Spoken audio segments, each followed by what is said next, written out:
Good afternoon, everyone. My name is Michael Scambati, and I'm chairman of the Seacoast Democrats. I'd like to welcome you to the Seacoast Democrats Candidates for Governor Forum. Our committee consists of several towns in southern York County, representing close to 50,000 voters.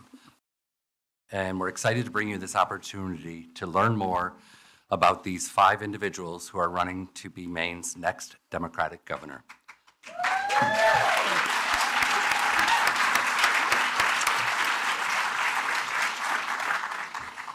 Let me first start by introducing our candidates.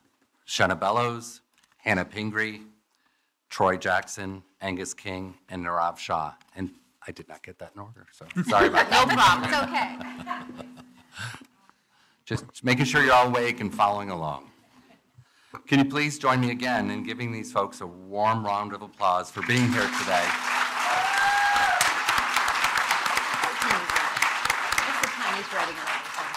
And putting themselves out there to lead our state forward. We are so fortunate to have a set of such incredible individuals and their impressive, diverse experiences, which will give us the very best chance of ensuring that a Democrat occupies the Blaine House in 2027.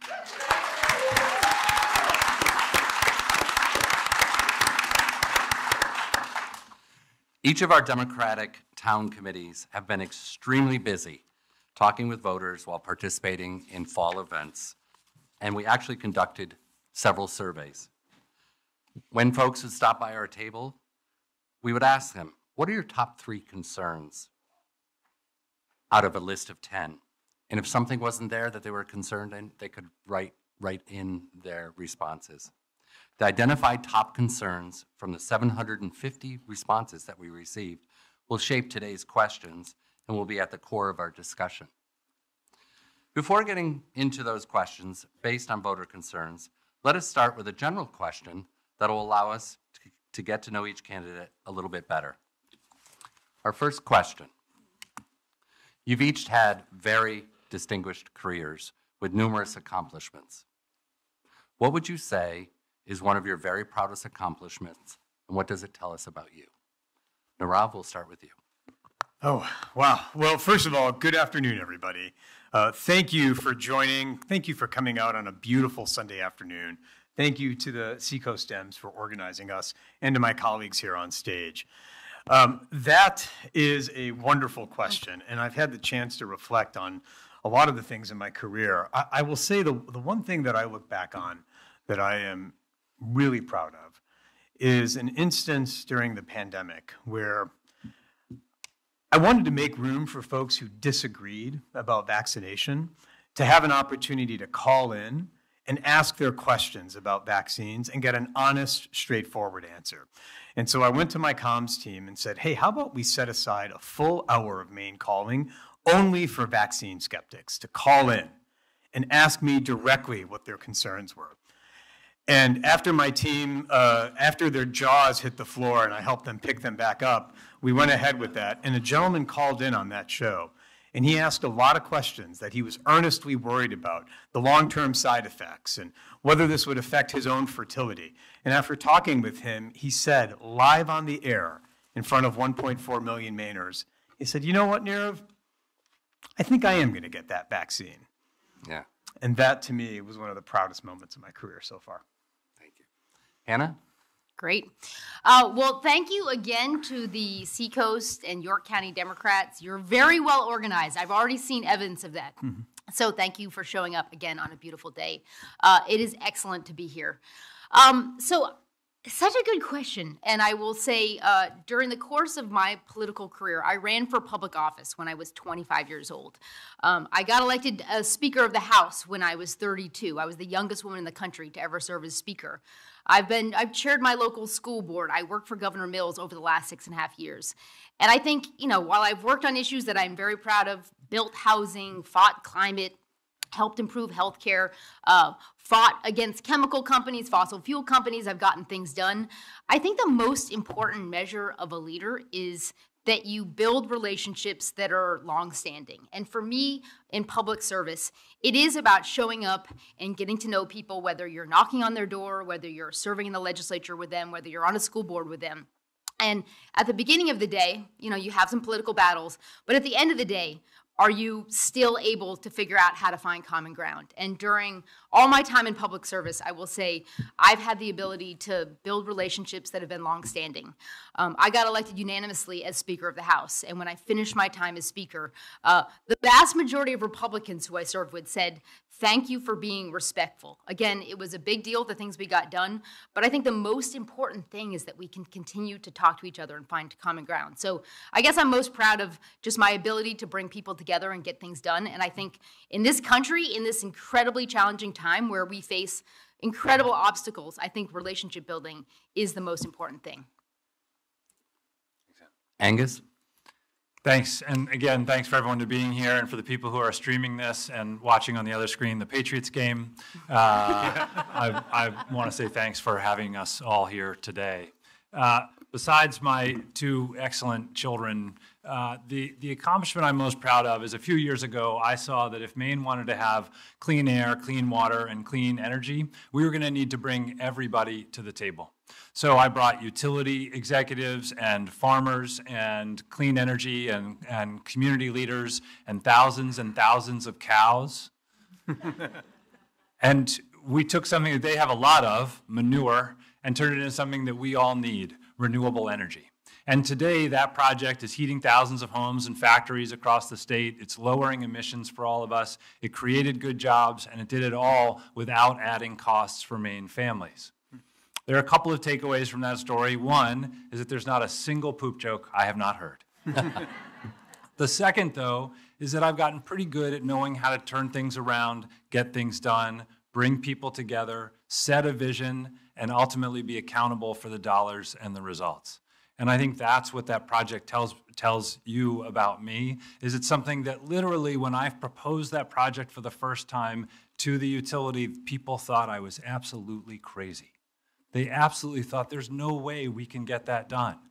And you focus with a vision, again, you find common ground with people, you keep at it every single day over and over and over again, you bring people on side, you bring farmers. Heck, we got 6 different farms to agree to do this project. You know how hard it is to get farmers to agree on the color of the sky? Never mind that we're gonna build this big project here in Clinton, Maine. So I got all those people to agree, we got all the pieces together, and there's something about building a project that's very different from other parts, especially being in the legislature where winning sometimes is just 51-49. When you build something like that, you have to get 100% of the team there. You have to have your contractor on board. You have to have your lender. You have to have the town. You have to have regulators. You have to have the farmers all being part of the solution and all holding hands and doing things together. That's the way I've found success getting things done, and that's the way I'll be governor of the great state of Maine. Thanks very much. Troy? Well, good afternoon. I'm Troy Jackson. I'm a 5th-generation logger from Allagash, and it's an honor to be here with all of you today. I've been asked this question a lot over the years, and it's weird for me because I don't really think often about the things I've actually done. I think a lot about the things I couldn't get done. You know, I'm actually sitting here as the person that's had the most bills vetoed over the last 20 years. Yeah, which, you know, I mean, for lack of a better word, really sucks. Because, you know, you work really hard. I've worked with Shenna, worked with Hannah on legislation, worked with many people, you know, to put forward things that I thought were good for the people of the state, and then have them be turned away after you worked with Republicans and Democrats. And I think of those things a lot, how we lost, you know, bills on prescription drugs, how we lost bills on collective bargaining, you know, you name it, whatever it was, aerial herbicide spraying in the North Woods, you know, whatever it was, things that Republicans and Democrats agreed that were good policy, and then we lost them. And that's a big part of what this campaign is about. But I also think about bills that, you know, I had a small role in that somebody else did. Right here in your community, I mean, you're going through a horrific problem right now of a government shutdown where everyone's working at the shipyard for no pay over 33 days. and it's, you know, it's wrong. And one of the bills that I had the ability to work on, and we lost because of politics, your very own Representative Matheson took on, and she passed it. And because of that, some people in your community are be able to get assistance during this time, zero interest loans, because of her ability to take that on. And that is things that I'm proud of, things that I just had a small part on that somebody else picked up the ball and went with, because that's helping people, you know, over 7,000 workers in your community can have an opportunity to actually, you know, get assistance in a really awful time for them. And that is what, you know, being a governor, being a leader to me is about, is working with people about issues like that make lives better for everyone, regardless of who gets the credit. Shanna? So first, thank you, Michael. Thank you, Seacoast Dems. Thank you, York County Dems. The last time I was in this space was quite a while ago. I walked from Holton to Kittery, just over 350 miles, when I ran against Susan Collins over a decade ago before she was definitely going to lose. And we had a big party here, and it was a really wonderful end of that journey, and it's really wonderful to see some old friends in the crowd. So I've done a lot of things. I'm Maine's first female Secretary of State in the state Senate.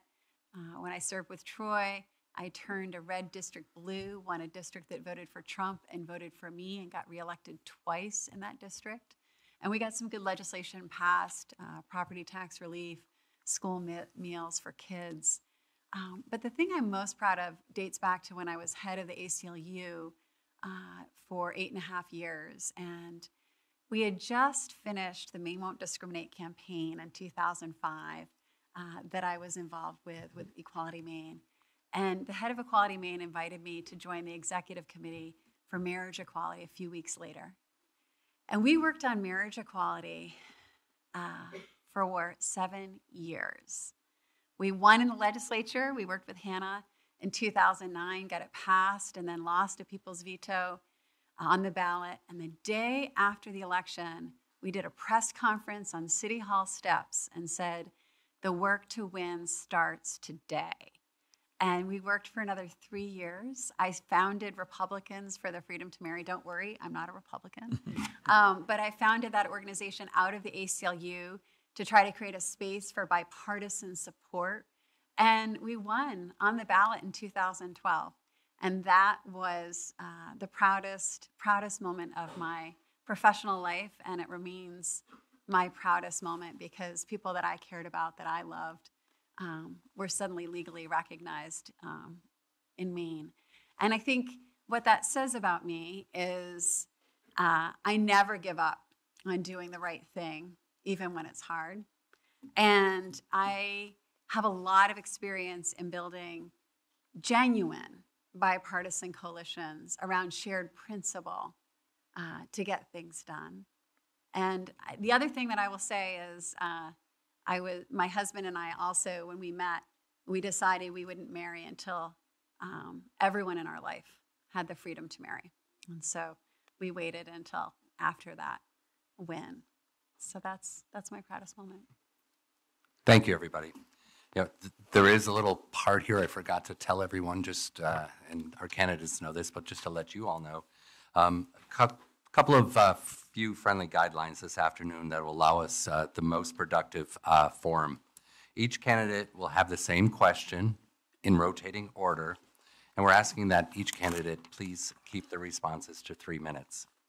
I will read the question once, and if any of the candidates would like it repeated, just let me know. On to question number 2. One of the top concerns we heard repeatedly across our communities was around losing our democracy and challenges to our Constitution. 2-part question.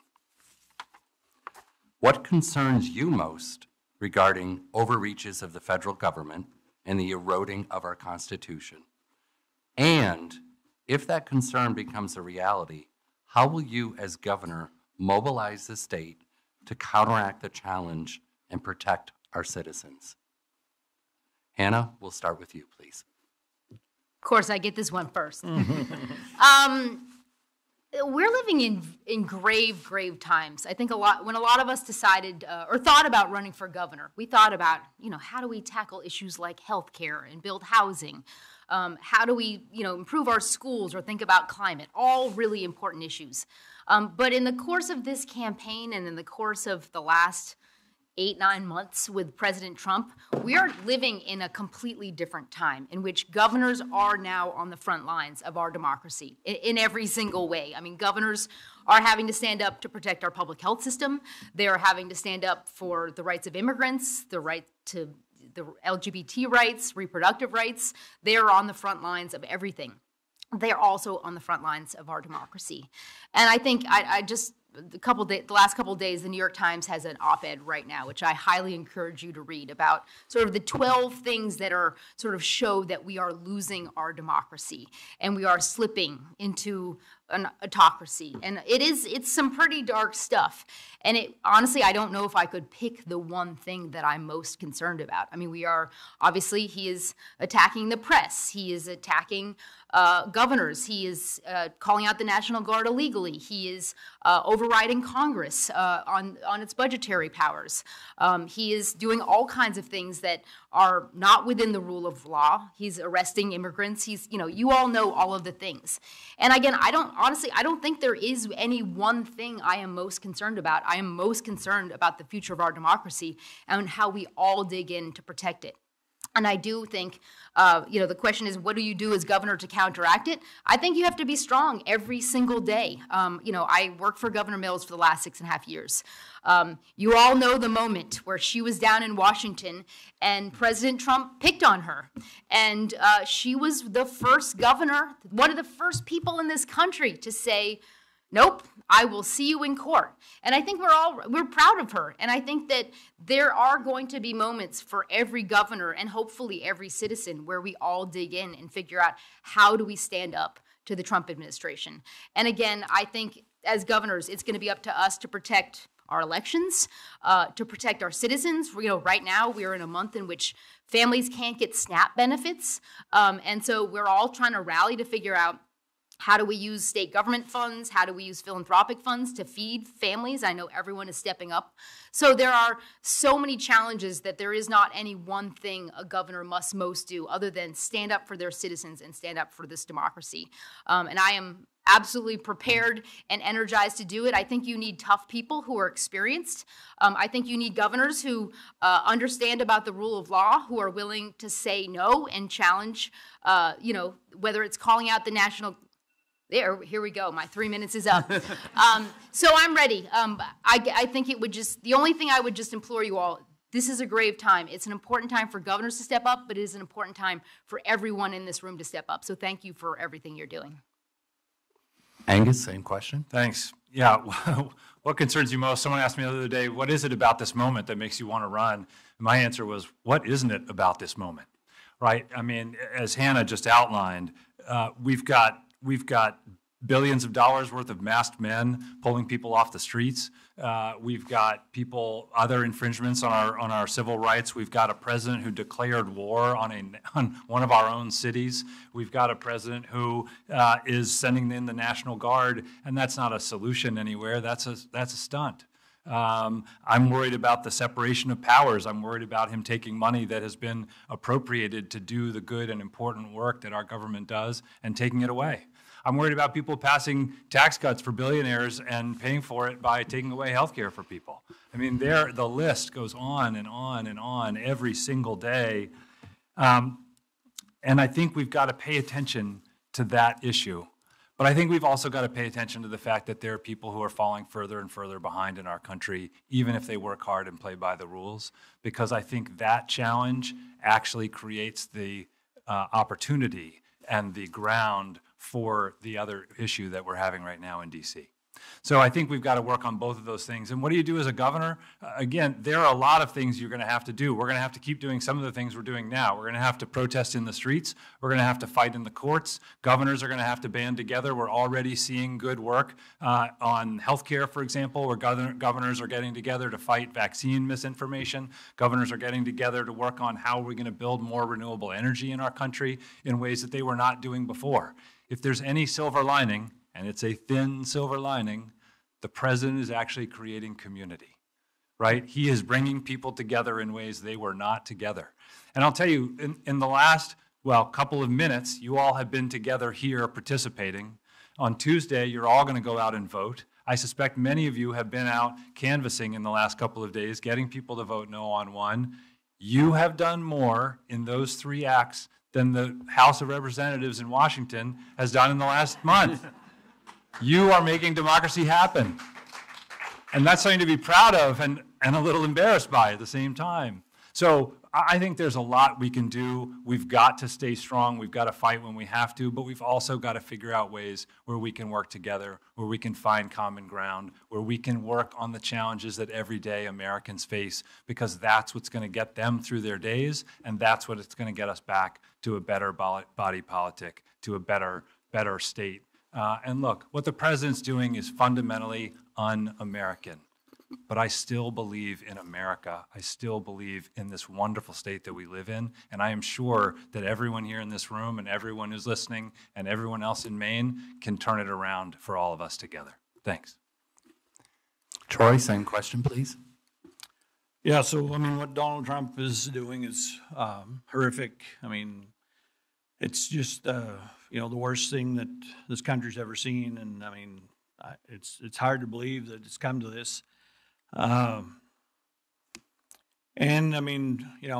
Anything that is possible, I would do as governor. I would, use the courts. I would use the AG's office, outside counsel. And, I've said this, time and time again. If they're going to haul people away without due process, I would stand first in line for myself to be hauled away.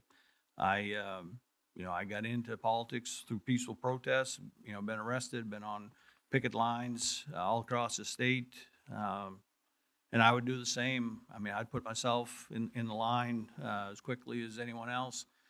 And I can't stress enough, what an awful human being this person is and what he's doing. But I keep coming back to the fact of the matter is, as awful as he is, things were not going great before. And as far as in my world, I'm sorry, but I haven't had a governor that I actually felt was fighting for people like me. Not just the way it is. There are people all across the state that feel like they've been left behind for a long time. Prescription drugs are going out of, people can't afford them. Healthcare, whenever I was, starting 20-some years ago, it wasn't as bad anywhere close to what it was. Certainly it was getting out of hand, but now it's out of reach for most people. We have bills all the time that get vetoed by numerous governors because, they don't want to take on big pharma. We have to have people that are willing to stand up and push back against not just Donald Trump, but all of the status quo, all the people that are making it hard for people across the state and across this country. And that is what I'm talking about. I am sick of all of the ruling class that Donald Trump caters to because they are not making it easy for any of us in this state and in this country. And that is what I am talking about, because I am sick to death of people with power and influence always being in the way of people that I care about.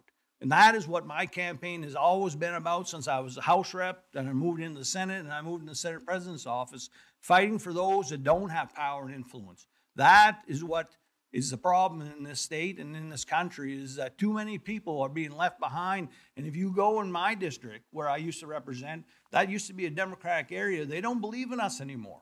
They think that we've forgotten about working class people. Well, we didn't. We just quit talking about the issues that are important. And that's what I think we have to get back to, is talking about everyday working class things like healthcare, prescription drugs, childcare, nursing homes. We've lost 40% of our nursing homes in this state, and we're going to lose a bunch more Yes, Donald Trump is making it worse, but we lost those nursing homes before Donald Trump was ever president. And that is why people across Maine are sick to death of politicians, in period. Shanna, same question, please. The principal reason I'm running for governor is I think we are in a perilous moment for our democracy. And we need strength and experience in standing up to Donald Trump. And I think you said, what concerns me most? Free and fair elections are the ultimate safeguard against tyranny.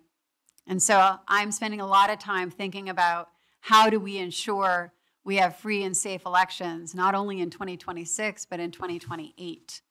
And how do we ensure that the Constitution is followed? And I think there are 4 things that Maine's next governor must do, and I've experienced doing this as Secretary of State. The first and foremost is moral clarity. We have seen too many institutions, too many leaders who should know better, too many corporations cave in the face of a bully. And I've never caved to any of the threats or doxing or swatting or anything that's happened to me when I've stood up to Donald Trump. So first and foremost, our next governor has to have very clear moral principles and be willing to fight for those no matter the cost. The second is using the bully pulpit to stand up for what's right, always. We need more Pritzkers and Newsoms. The third is litigation. We need to fight back on everything in the courts, just as I am doing right now to defend your voter data against the Department of Justice's attempts to federalize our elections by building an American voter database. And the final thing, and I think this is really important too, the governors need to work together to fight back, not just to protect infrastructure like healthcare and to make progress on things like the environment, but to fight back for our democracy. And, you know, when I told Trump to jump in the Gulf of Maine when they came after us for our voter data, I then went to Mississippi for a meeting with Republican and Democratic secretaries of state. And we had meetings, just us, behind closed doors. And I made an impassioned plea to my fellow secretaries to join me in saying no. And I am proud to say that there are 27 states now that are standing up and saying no to the Department of Justice, and that includes Mississippi. And so that's the type of leadership I think we need in our next governor, is that willingness to go into those spaces. Now, the secretaries, we have a meeting every couple of weeks, bipartisan meeting on election policy. We don't always agree. But I've made it a point over my 5 years as secretary to get to know folks, to show up for those meetings always, to build those relationships so that I can call on them when it's time to unite together to fight back. And that's what will save us. Nirav? As I've talked to folks across Maine, one of the questions I ask is, how are you feeling right now about Maine and about our country? Are you happy? Are you worried? Are you optimistic? Are you pessimistic? What one word would you attach to how you feel in this moment? And what has been downright shocking to me is the number of people whose first word, when I ask them to describe how they feel in this moment, is scared. It should not be the case that anyone in America should feel scared to be an American or a Mainer at any point, particularly right now. And when we think about and look at what Donald Trump is doing, it's inevitable to not realize how fragile our democracy and our institutions really are. Institutions that have stood for decades have been dismantled in a matter of weeks. And this is a warning sign of things to come. I used to think that the chaos and the confusion were a byproduct of ineptitude, but the truth of the matter is the chaos and the confusion are the point. They are the way in which they keep us snowed so we don't know what's left from right, what's up from down, and so that we ultimately don't know what's happening, and so that we ultimately can't organize and push back. Do not be snowed by all of the chaos and confusion. The reason why this gubernatorial election is going to be of outsized importance is that it will only be through states, state governments, and the governors who lead them where our health, our safety, and ultimately our rights are protected. Now, the two interrelated issues that I'm the most worried about, number one is misinformation.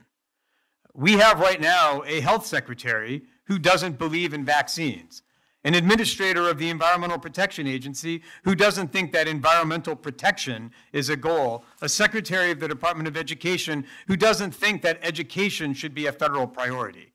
This type of misinformation is one of the symptoms that leads into the threats to democracy. I have stood up to the Trump administration's misinformation before, and I am ready to do it again.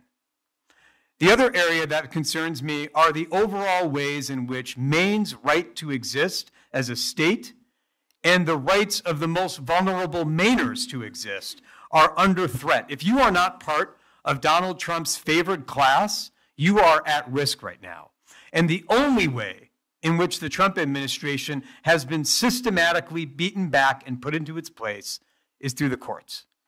The next governor needs to be an attorney and someone who is skilled and ready to go with litigation, with complaints drafted. One of the features of the Trump administration is that they forecast what they are going to do. Let's be ready to go to court now rather than waiting to react in the future. Thank you. Our third question, which we'll start with you, Angus. Many would say we are experiencing a healthcare crisis and are truly at a tipping point, which only has been exacerbated by the recent passage of H.R. 1, which many of us know as the Big Beautiful Bill. Unsustainable healthcare costs, challenges to access of care, and provider shortages are all realities you will be facing as governor in 2027. What specifically will be your approach to reducing the burden on our state and ensure affordable, quality health care for all our citizens? That's a great question and a really important one. Look, everyone deserves access to quality and affordable health care here in Maine. It is not right that we have people who are worried about whether or not they can even afford to get sick, and if they're going to risk their entire lives, both physical and financial, on getting sick someday. It's just not acceptable. And look, what the president's doing is again downright un-American, but they are talking about things like bailing out Argentina and building new ballrooms while they are cutting health care for vulnerable Americans. It's an inconceivable place where we are. And so the big bad bill or the recent cuts that we're seeing right now, all of these things are going to challenge our system fundamentally. But our system was broken before they even showed up at the door. Our system was not working. It wasn't working for patients. It wasn't working for businesses. It wasn't working for hospitals or doctors or nurses. Our system was not able to withstand the costs that are increasing across our system. And we, as a result, we have costs that are outstripping just about every major economy in the world, and we have outcomes that are worse than just about every major economy in the world. And that's something that we've got to solve. So what do you do as governor? Number one, I think we've got to think about workforce. Our healthcare workforce has been decimated through COVID and just through overwork and through the evolution of a system that, again, does not work for people. And we've got to do more to help on training and help make sure that we're helping getting more nurses and more doctors into our state. The second, though, is how do we think about costs and outcomes in a new and innovative way? We cannot keep doing what we've been doing. Right now, the business is in a number of different silos, none of which talk with each other, and most of which actually dislike each other, at least that's what they say. And we've got to find ways to get everybody together, businesses, hospitals, doctors, patients, advocates, all of the different components of our system together to figure out how are we going to take care of Mainers given the dollars that we have, the people that we have, the geography that we have, and make sure that we're taking care of both rural Mainers and people all across our state. We've also got to think about new models of delivery. The fee-for-service model that we have right now just simply does not work. The system is on the verge of collapse, and that's, again, before what the Trump administration is doing. We've got to think about it differently. We've got to think about, for me, one of the things that as governor you can do is focus on, besides convening everybody together to figure out what we're going to do as a group, as opposed to in our silos. The second piece is to focus on public health and early intervention, prevention type work. We do not invest enough in primary care. And as a result, we're seeing more utilization of specialists, more higher cost interventions, and worse outcomes again for people.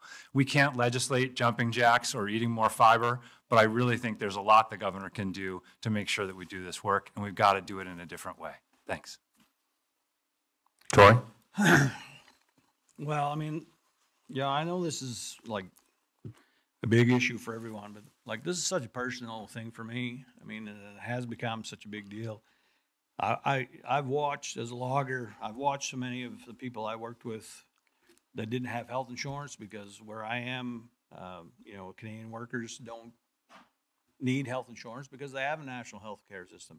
They don't ask for, to have health insurance at their job. So we're not able to bargain for it as loggers.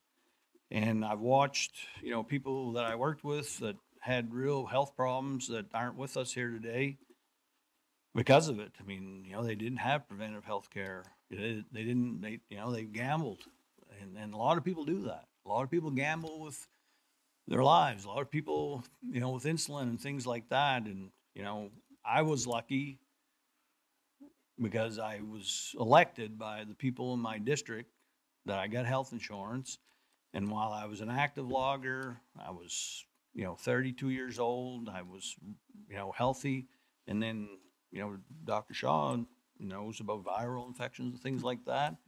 A virus attacked my heart, and now I have a pacemaker. I just had it changed Thursday. That's my fifth one. And if I hadn't have been a legislator at the time, I'm sure I would have gambled with my health too, because I would not have gone to the hospital. And people do that all the time, and now it's worse. Now it's much worse. People are seeing what Donald Trump is doing to our healthcare system. I mean, in my mind, he's finishing it off. I mean, it was bad before, and now he's finishing it off. And we have to do everything we can as a state to try and backfill that. If public option is the answer, absolutely.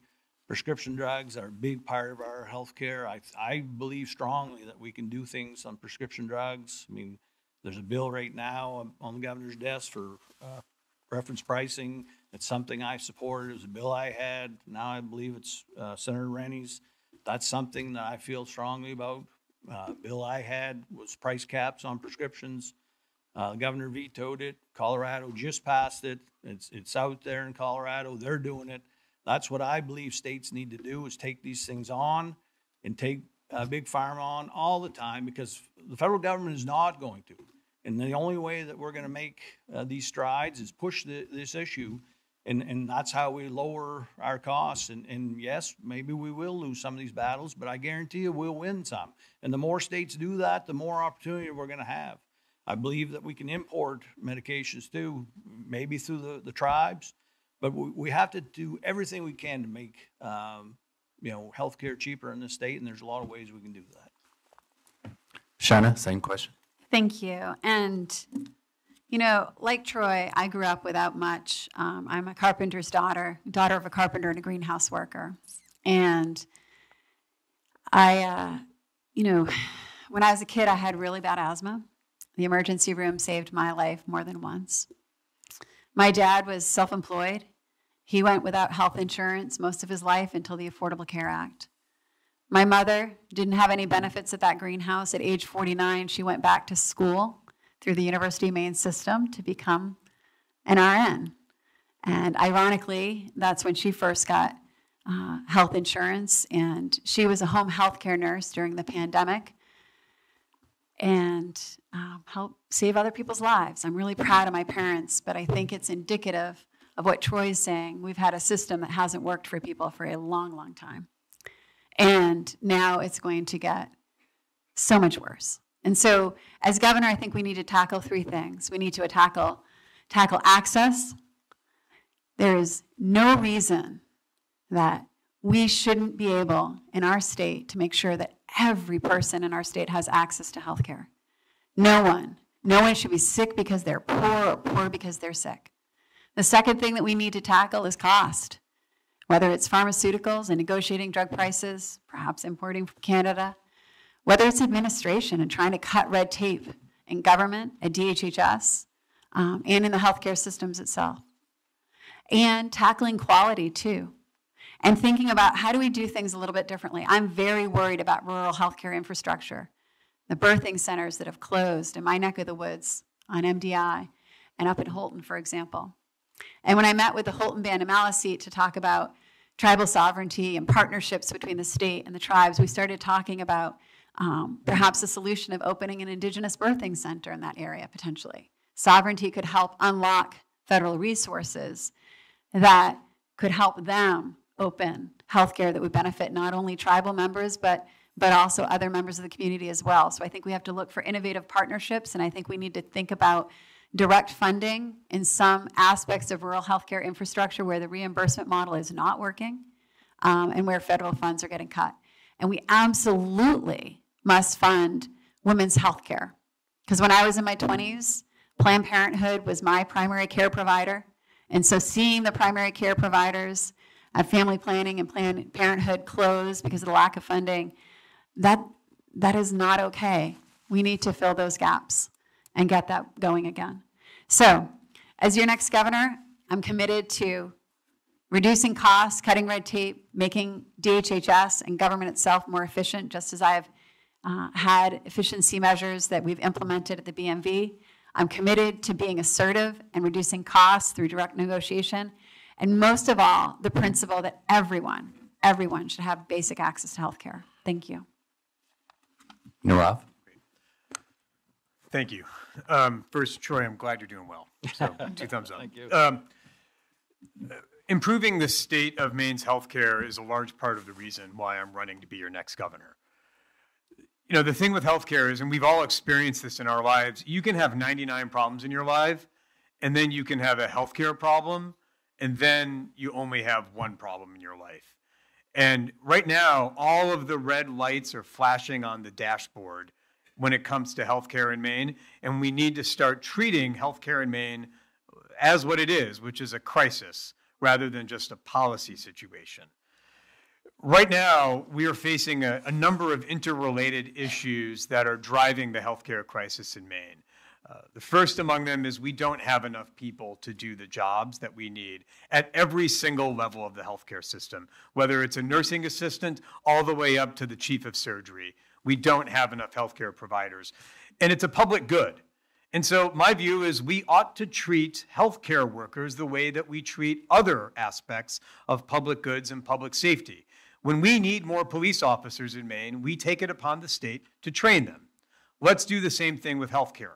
Let's start a state healthcare workforce training academy to train, pay for, and in exchange for a commitment to stay in Maine, take on the obligation to educate the next generation of RNs, midwives, and every other type of healthcare worker we need. We can train them here, and we can guarantee they will stay here by virtue of that, just like we do in other areas.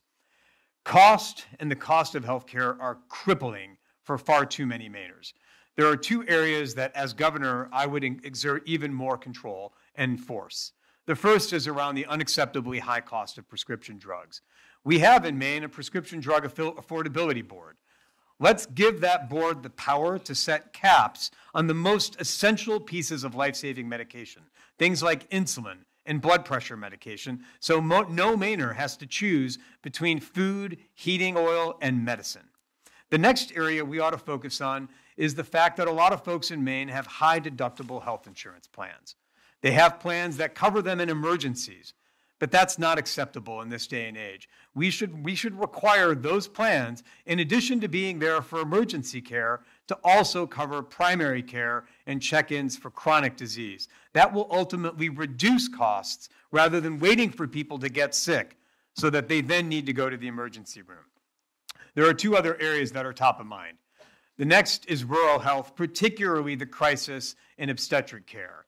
If you are someone of childbearing age, if you're a young person in rural Maine, and by young I mean under 80, It is very difficult to even think about having a baby in large parts of rural Maine because of how far you have to drive. No one's moving to those parts of the state if they can't start a family. We need to build that back up if we want our rural areas to thrive. Hannah? The 80-year-old having a baby, that is excellent. It's possible. We do need more children in Maine. We are still the oldest state in the country. Everyone has said it well. We are facing a very, very broken healthcare system in this country. And I think we all can agree that everybody deserves access to safe, accessible, and affordable healthcare. And we are now getting further and further away from it. So we've heard of people in rural areas can't get in to see their doctor. Right now, we're having a very high-profile fight between Northern Light and Anthem, insurance companies fighting with hospitals. We know the system is absolutely broken, and the sort of premise of the question is that Donald Trump is going to push it further over the edge. Tremendous cuts coming for our Medicaid system, our Medicare system, as well as the current shutdown fight is really about the Affordable Care Act and the tax credits that we all rely on. You probably know this, but in York County, 22% of people are on Maine Care and 43% of kids. So, and this is probably the county with the least number of people on Maine Care. So this is going to be a tremendous challenge for our next governor and for our entire country. I will say I'm one of those families who we are currently relying on Affordable Care Act subsidies. Our health insurance right now is $728 a month for my husband and 2 kids. The predictions I've already seen, the marketplace opened November 1, the rates are as much as $1,973 a month. So we're going to keep shopping. But this, again, I'm telling you what you already know. Our healthcare system is very broken. And we need, honestly, a huge system change to ensure that Maine people are not left behind. So Troy mentioned, I have called for a public option. For the individual and small group market, we absolutely need to better negotiate for lower costs for Maine people. The 60,000 Maine people who are relying on this and many other small businesses, I mean, they're going to fall through the cracks, and we're going to have this kind of death spiral that you worry about in the health insurance market. But clearly, we need much, much greater system change. A number of folks have mentioned primary care. Everybody in the state of Maine needs to have access to a healthcare provider, whether it's a nurse practitioner, a doctor, or a healthcare worker, who cares about their health. And we don't have that right now in the state of Maine. So we need primary care hubs in every part of Maine, especially as we are likely to lose parts of our system due to Donald Trump's cuts. Nirav brought up, you can't have a baby right now in Waldo County. There's no nursing homes in Hancock County. We are facing a system that is going to need redesign. And that's going to be up to the next governor to do it. I absolutely agree with Nirav again on the workforce. We helped invest through the American Rescue Plan Act in how we train more healthcare providers. We clearly need to take that to the next level. I served as a young legislator as the chair of the Health and Human Services Committee. I've worked to lower prescription drug costs. I've fought with the opioid companies. So I know that it's going to take really complicated and bold solutions to figure out how to solve this healthcare crisis. I'm looking right here at Representative Michelle Meyer, who chairs the Health and Human Services Committee. And I am excited to work with leaders like her on the next phase of doing big things for the people of Maine. Thank you. Our next question, Troy, we'll start with you. The cost of living in Maine is becoming increasingly expensive. What specifically will you do as governor to lower the cost of living for Mainers, whether you're talking about working families or senior citizens and everybody in between? Yeah, well, I mean, just following up on that last thing, I mean, it's good to have Nirav here because now somebody else is talking about what I'm talking about.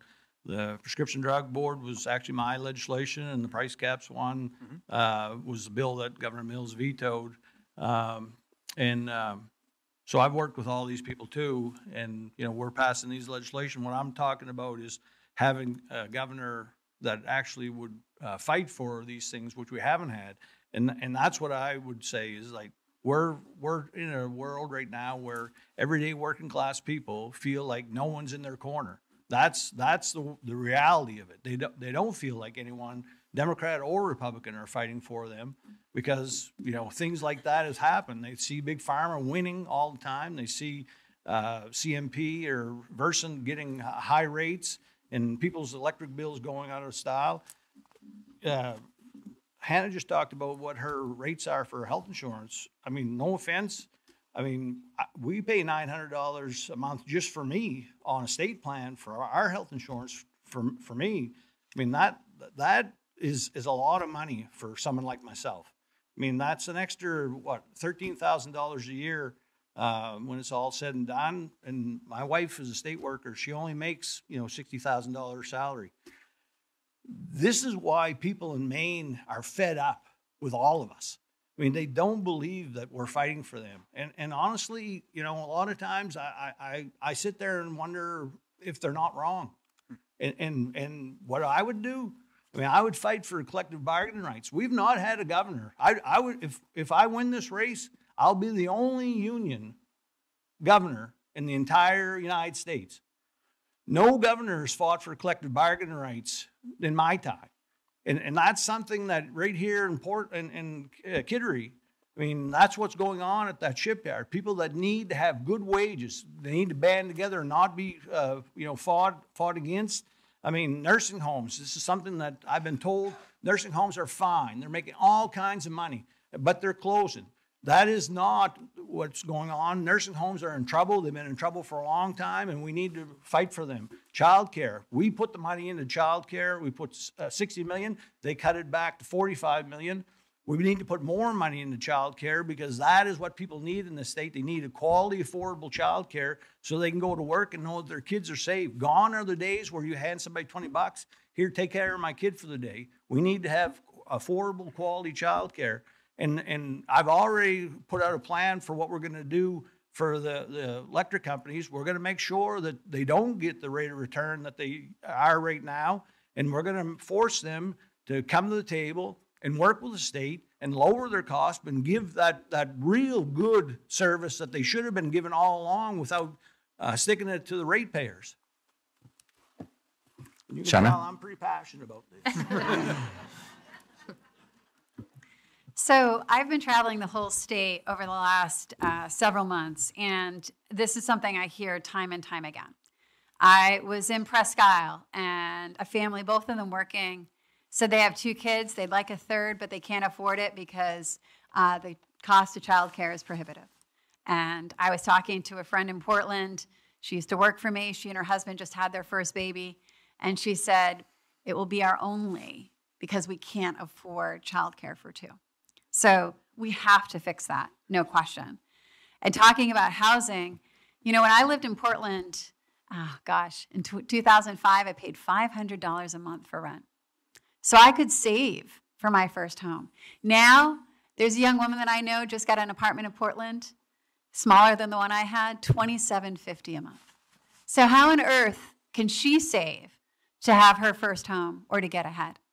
Now, with electricity, it's shocking. We've got to invest in the grid and not put it on the backs of ratepayers and address our supply issues and address the transition to clean energy, solar, wind, without letting the power companies exploit that to rip people off. And the number one issue that I'm hearing about actually as I travel the state is actually the number one issue when I got elected to the state legislature in that Trump district, and that is property taxes. People are deeply concerned that they're going to lose their homes. Retirees on fixed incomes, working people that don't have any extra are deeply concerned that they're going to lose their homes because of property taxes, because the state is not paying its fair share of education costs and county budgets. So as your next governor, I think, one, understanding what it's like. Having worked my way, people say, what is it like to have 2 jobs? I'm like, well, it feels a lot like college and high school and every other time in my life that I've worked, not sometimes 2 jobs, but 2 or 3 jobs to afford things. So I think we need a governor who understands what it's like and a governor who's going to fight to bring solutions, to bring costs down. Nora? Great, thank you. I haven't met a single person in Maine who is not struggling with some aspect of skyrocketing costs in their lives. The one that I think all of us have heard most commonly is when it comes to housing. And it's increasingly out of reach for people in Maine to be able to even afford rent, let alone get on the ladder to afford a house. There are two aspects that we need to address. One is we need to make it easier to build housing, and we need to make it easier to buy housing. I suspect we could have an entire forum just on housing issues in Maine. But in short, building housing involves things like making sure our zoning regulations are where they need to be and that local town planners have the resources that they need in order to approve plans for new houses. Making it easier to buy housing is something that's very squarely within the state's ability. We could have a fund that helps make that down payment something that many young Mainers can afford, a way to help them turn their dreams into actually house keys. And it's that down payment that we at the state level can help. Energy is another significant cost. Almost every day I hear from folks who have $300, $400, $500 CMP bills. Your energy bill is split up into two things, the cost of the energy and the cost to get it there. CMP makes plenty of profit. They shouldn't be able to just ask for a rate change to harden the grid against further deterioration. That's a cost of doing business, and that's one that they themselves need to pick up, not put it on the backs of ratepayers. Likewise, making energy cheaper is going to involve doubling and tripling down on the transition that's already underway. We all endorse green energy, but the truth of the matter is it has not yet translated into lower energy prices in Maine. We've got to make that promise a reality. Childcare, we've talked about. That's really the workforce behind the workforce. If there's not childcare, a lot of families are going to choose to stay out of the workforce in different ways. Ideally, we could move toward a universal childcare model, but doing that takes several intermediate steps. And then finally, an issue that really keeps me up at night, and it's been on everyone's mind lately with everything happening at the federal level, and that's the price of food in Maine. Maine has among the highest percentage of kids who have no food or not enough food on a weekly basis. That's unacceptable in 2025. This is an area where the state needs to step up and literally make sure that no child is left behind. Hannah? I think we're all going to agree that affordability really is one of the most significant challenges the next governor faces. I mean, we've talked about health care. Obviously, that is one of the largest parts of a family's bill right now. Child care, the cost of housing, home insurance, which has gone up because of these storm events, property taxes, energy costs, food costs. I mean, you're all paying it. We're all feeling it. I will just remind us all, Donald Trump actually promised to lower all costs. His big, beautiful bill has raised the cost of health care. It is raising the cost right now of energy prices here in the state of Maine. So part of it is about the governor and our legislation our folks down in D.C. actually fighting back. And he's also continuing to give the store away to insurance companies, to the fossil fuel industry. He is making it worse. So what can the next governor do? I will say I just finished up, or I'm about to finish up, a statewide housing tour. I did a great meeting here in Kittery with the Mainspring folks who do incredible work helping people access housing and food and programs to help their families better get by. Hopefully you all know about it. You should be giving them money. They're doing incredible work.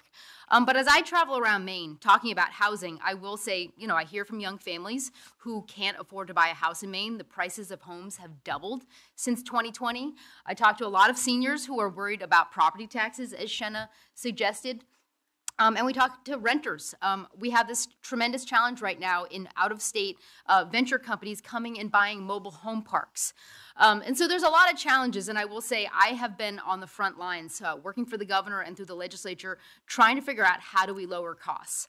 I agree with Nirav. I actually think housing is one of the #1 issues Maine faces. Young families can't afford to stay in Maine if they can't afford either a rent or to buy a house. So how we increase production of housing in Maine, how we lower the costs, I think that is one of the most important things the next governor can do. We actually have a first-time homebuyer program. It does provide people funding to help buy their first home, but we probably need to double the amount that people can get each month, just so that each year, so that they can actually afford to buy a home. There's a lot more that we need to do on housing. I will say I completely agree with Troy and others. We need to stabilize energy rates. And part of it is about not giving CMP the sort of huge opportunity that they are asking for right now. They want a lot of money for ratepayers. I think all of us have probably agreed that We need to say no. We need to figure out how to harden our grid, not on the backs of ratepayers, and that's going to take some creativity. It won't all just be paid for by CMP, but there's going to need to be creative mechanisms. I will say I agree with Shenna. Property taxes, I think, are one of the most challenging ones. And again, state government does not assess property taxes.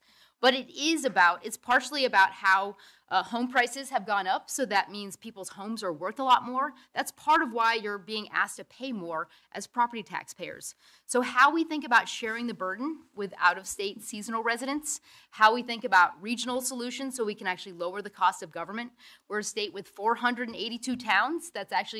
We don't have the most efficient way of running government in Maine, so there's a lot to be done around affordability. I think ensuring that young people and all people can stay in our state is, again, one of the top challenges of the next governor. Angus? Lowering costs for Maine families is the #1 priority for me when I'm governor. It's going to be the priority on day one. It's going to be the priority on every day after that. It's just too expensive for people to live here. Maine used to have this secret sauce, and you all know the ingredients because you live in Maine. But one of the ingredients was that it was an affordable place to live. People could come here, people could start a family, people could find a job, and they could afford to live here. And that part of our secret sauce here in Maine has totally disappeared. People around their kitchen tables at night at the end of the day don't talk about their lousy boss and their kid's soccer game. They talk about whether or not they're going to be able to afford health care next year. That is a marked change here in Maine, and people have been talking about it for a while and working on it, but I got to tell you, I've been spending a lot of my career actually doing it. Right? Housing, as everyone has identified, is a huge issue. I have spent a lot of my career building housing for thousands of people that was actually affordable. And here in Maine, we've made some recent strides. Speaker Fecto from down this way has done a nice job on some changes, but I think there's a long way to go. And it's not just about the numbers. Of course, housing costs have doubled in the last 6 years. We've built a couple of thousand units. We need about 80,000 more. So we've got a long way to go, and we've got to think in more innovative ways, in different ways, in more creative ways, in bigger and bolder ways.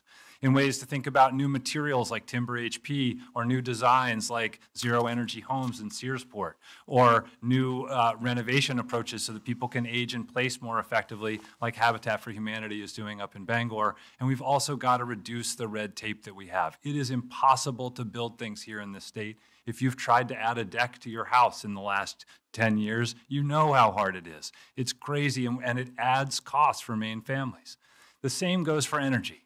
Right? Our energy system is very complex. It's very expensive. It's too expensive right now. And right now, we need more energy, less carbon. We need it to be affordable, and we need it to be reliable. Right now, President Trump is pushing in the opposite direction on all 4 of those things. And the good news is that solar and wind can, done the right way, move us in the right direction on all 4 of those things. But it's hard and complicated.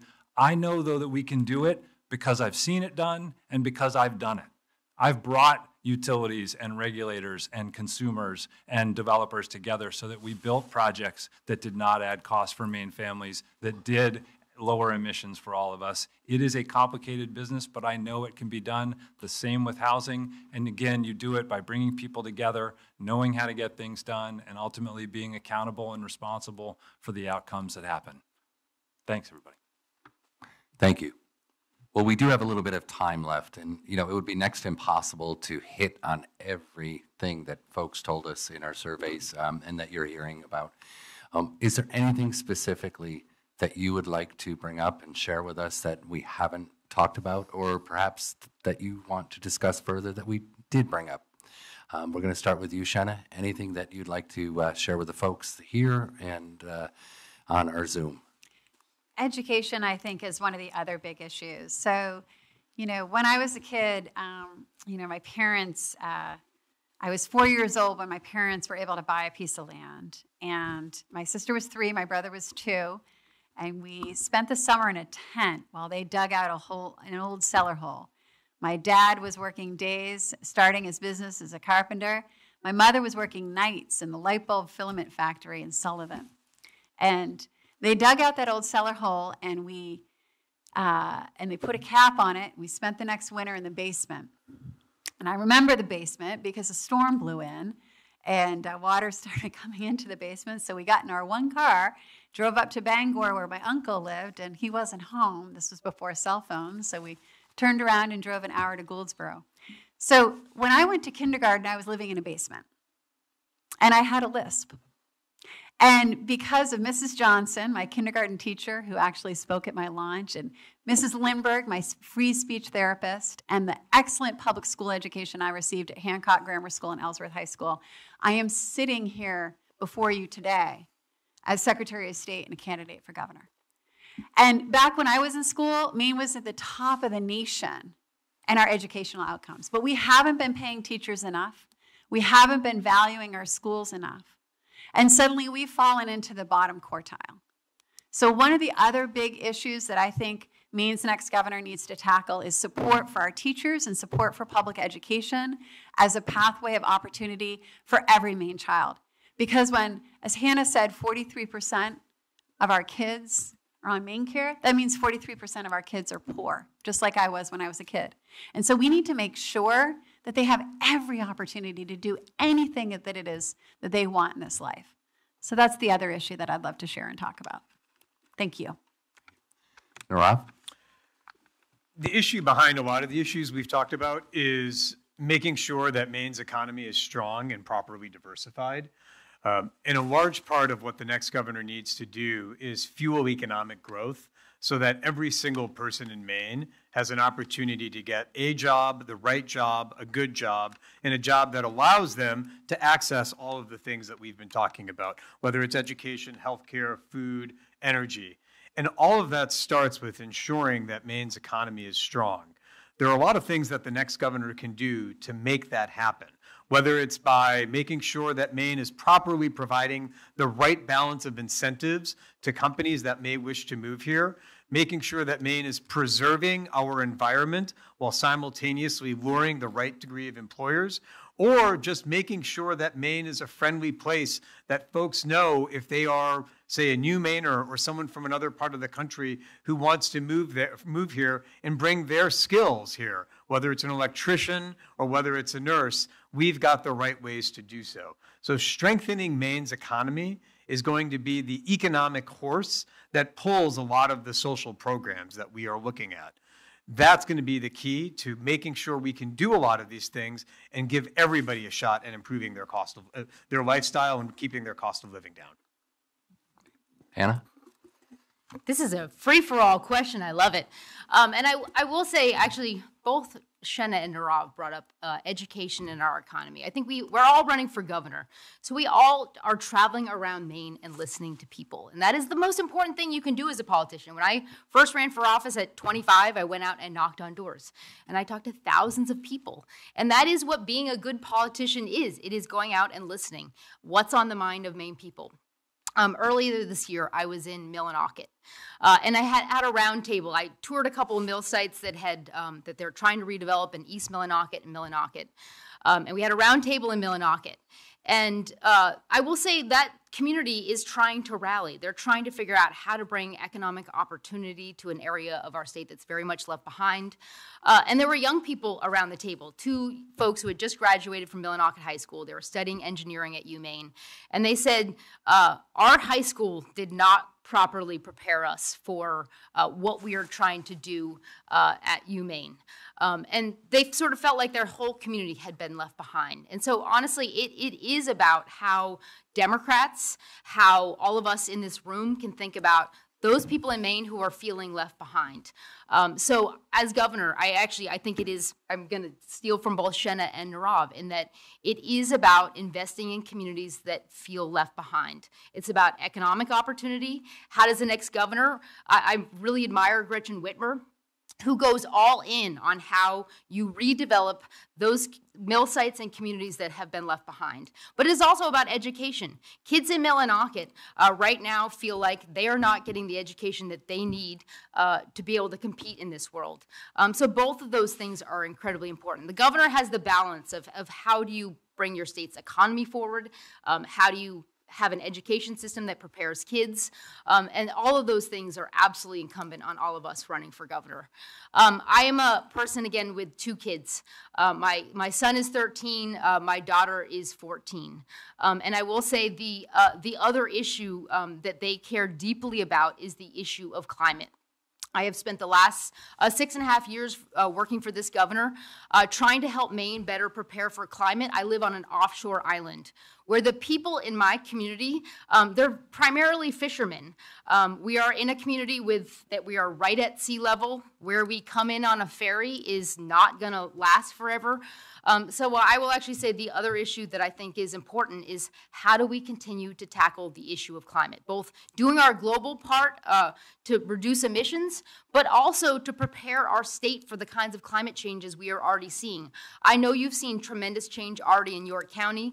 I traveled to a lot of the communities here as we were trying to recover from the 24 storms. In Old Orchard Beach, I talked to the head of the fire department who was on the front lines. So climate is going to be an issue that continues to confront our economy and our communities, and the next governor is going to need to figure out how to step up and continue to take action. Angus? Thanks. Look, heat, housing, healthcare, groceries, these are big challenges. And they are, and it's going to take all of us to fix them because they affect all of us. It's going to take every single one of us to work on it because they are not down east problems or down here problems or rural or urban problems. They are all of our problems. And I know that we live in a divided moment, and so talking about working together may seem a little anachronistic, but look, it reminds me of a friend named George Smith, who many of you may know. George was the head of the Sportsmen's Alliance of Maine. He was a Republican political operative, but also a world-class guy. And one day someone walked up to George and said, "George, I think you and I disagree on about 90% of the way the world works." And George, without skipping a beat, said, "Well, then let's work on the 10%. I think we need to follow George's example, right? So Nirav is right. We've got to work on economic development, and we've got to do a lot, right? We've got to work on reducing the red tape, for example, where right now Maine is ranked 2nd in terms of quality of life and 45th on business friendliness. We've got a lot of work to do to make it easier for people to create the jobs that ultimately pay people so that they can afford these increases in costs. But if you don't agree with me on how we're going to improve our economy, let's work together on how we're going to build more housing. Let's follow George's example. We've got a ton of work to do on healthcare, and I talked about focusing on outcomes and costs. But if you don't agree with me on healthcare, that's okay. Let's work together on how we're going to reduce red tape so that small businesses can grow and hire more people. We don't agree on what we're going to do on housing, that's okay. Let's work together on climate. I think there's a lot of work we can do. There is a lot that we can accomplish if we're willing to find common ground, even if it's just 10% for starters. Because I know at the end of the day, it's more than 10%. We've got a lot more than 10%. We all care about housing for the young families who want to be here. We all care about lowering healthcare costs and making the outcomes better. We all care about education, and if we don't do a better job training our kids so that some are ready for college, which is terrific, but they also, if they're not going to go to college, we have to make sure that they're ready for more training, or for an apprenticeship, or for a job. There is a lot we can do on the education front so that our kids are ready for the jobs of today and for the future. And again, finding those areas of common ground, I think that's how we're going to move our state forward, and that's where I'm going to be focused as governor. Troy? So when I was, deciding to kick off my campaign, I talked to Representative Rikerson back there. I talked to Alana Schaefer, who's the Metal Trades Council president. I think she's in here. I was trying to find a place down here, and they both were like, "Well, why are you coming down here to Kittery to announce?" And I said, "Well, because there's nowhere further in the state of Maine than Kittery from where I live." And I was trying to make sure people understood that nowhere in the state of Maine am I not going to fight for. Kittery being as far away from Allagash as possible. And that's, really how I feel. But, Dr. Shaw, said something earlier that, and, this, I don't take offense to it. It's kind of the way I've grown up. I think he said that Next governor has to be a lawyer. Well, I think that kind of rules me out. Me too. Rules all of us out, I think. So this campaign for me is about not having a top-down approach, because I've felt that my entire life. And I talk funny. I'm not from the right part of the state. I'm not from a well-to-do family. I went to state school here in Maine. But I feel pretty good about who I am. I feel pretty good about the things I've done. I know who I am, and I know who I'm fighting for. I'm fighting for people that haven't had a voice in state government and have been left behind. I am the people that have been left behind. The people that don't get bills passed because there's somebody with more power and influence that are standing at the governor's door waiting for that bill to get there so they can talk whoever the governor is into vetoing those bills.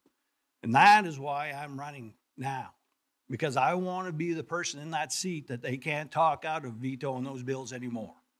Because I believe that working class people across this state deserve more than what they've been getting for a long time, throughout my entire life. When I sat around the table with my mother and father and we were getting relief food and unemployment checks, there was nobody that gave a shit about my family. There was nobody that was coming to rescue us. And now everybody in my community was the same thing. And that is how I grew up, and everybody that I cared about grew up. And that is what I've seen through the state of Maine time and time again. And that is why people are hurt, they're angry, and they don't believe. And that is what I'm trying to bring back in this race, is somebody that they feel that they can believe in. It didn't have to be me. I never once thought it was going to be me. But I've never had anyone else step up and do that for me, and step up and fight for people like me. And that is why I want to change the status quo in the state and change the way everyday people have somebody that feels like they're going to fight for them. Well, if I could just ask you for 2 more minutes, we really are so happy that you're here today. But I just wanted to ask you, did you know that 1 year from today, it will be election eve?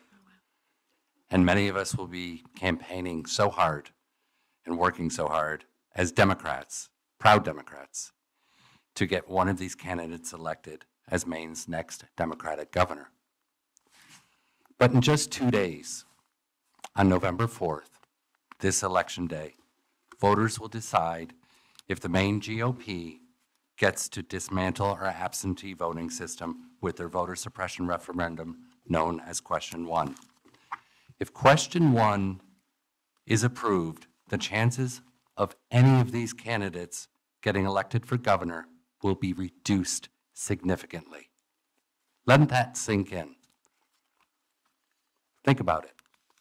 Some estimates say that we could suppress Democratic vote by as much as 4 to 5%, which means anyone up here is a pipe dream.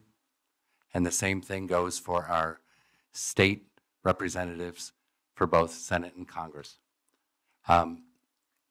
It's more than a red sign on the side of the road. Today, we must do our part.